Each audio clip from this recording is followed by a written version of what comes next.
నమస్తే అండి, నేను డాక్టర్ చైతన్య. ఆమె ఆర్థోపెడిక్ సర్జన్. ఈ రోజు నేను నా ఓపీలో వచ్చే ఒక కామన్ డౌట్ గురించి మీతో షేర్ చేసుకుందాం అనుకుంటున్నాను. That is about calcium tablets. ఈ కాల్షియం అనేది మన బాడీ ఓన్ గా ప్రిపేర్ చేసుకోలేదు. సో మనం రోజు తీసుకునే ఫుడ్ అండ్ సప్లిమెంట్స్ నుంచి ఈ రిక్వైర్మెంట్స్ ని మీట్ అవుతుంది. జనరల్ గా ఒక యావరేజ్ పర్సన్ కి per day 1000 to 1200 mg of calcium requirement ఉంటుంది. అసలు ఈ కాల్షియం ఎలాంటి ఫుడ్స్ లో ఉంటుంది?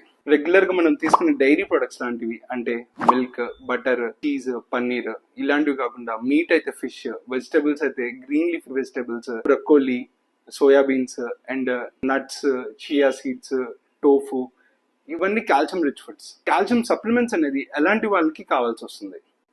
ఓల్డ్ ఏజ్ పీపుల్లో, ఆస్టియోపోరోసిస్ రిస్క్ ఉన్న వాళ్ళలో, ఫిమేల్స్ అయితే ఏజ్ అబౌవ్ 51, మేల్స్ అయితే age above 71, post menopausal females లో, ప్రెగ్నెంట్ అండ్ లాక్టేటింగ్ స్టేజ్ లో ఉన్న ఫీమేల్స్ లో, అండ్ న్యూ బర్న్ చిల్డ్రన్స్ లో ఈ కాల్షియం తక్కువ అయితే మన బాడీలో వచ్చే చేంజెస్ ఏముంటాయి? జనరల్ గా అయితే మజిల్ క్రాంప్స్, కాళ్ళు చేతులు తిమ్మిరి పడతాం, ట్రెమ్మర్స్, ఇలానే కాకుండా బ్లడ్ లో చేంజెస్, ఈసీజీలో చేంజెస్, కొన్ని రేర్ కండిషన్ లో ఈ కాల్షియం సప్లిమెంట్స్ అనేది ఎప్పుడు తీసుకోవాలి, ఎలాగ తీసుకోవాలి? ఈ కాల్షియం సప్లిమెంట్స్ ఫుడ్ తో పాటు తీసుకుంటే దాని అబ్జార్ప్షన్ ఎక్కువ ఉంటుంది. సో లంచ్ తో పాటు ప్రిస్క్రైబ్ చేస్తాం. And hypothyroid and gas tablets వేసుకునే వాళ్ళు ఒక 4 hours గ్యాప్ తీసుకొని ఈ కాల్షియం సప్లిమెంట్స్ తీసుకుంటే బెటర్. ఈ కాల్షియం అనేది 2 ప్రిపరేషన్స్ లో వస్తుంది. అది కాల్షియం కార్బోనేట్ అండ్ సిట్రేట్.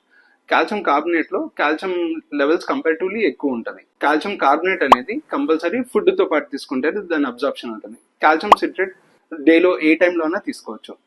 దీంతో పాటు కాల్షియం మన బాడీలో ఎక్కువ అబ్జార్ప్షన్ జరగాలంటే విటమిన్ డి కూడా ఉండాలి.